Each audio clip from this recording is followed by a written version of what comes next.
watching both sides. Those who can lag, there is a time that is going to be raised. There is a time that is going to be raised. Even a lazy church. There is another one that is energetic. That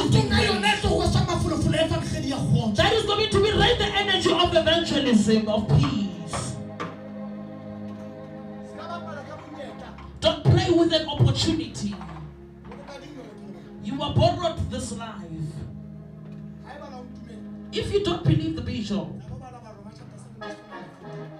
go read Romans chapter 7 verse 15. In 14.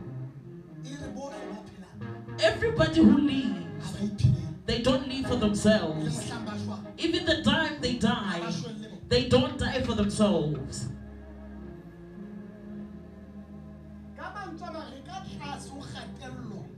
In other words, we are under the pressure of the law of God.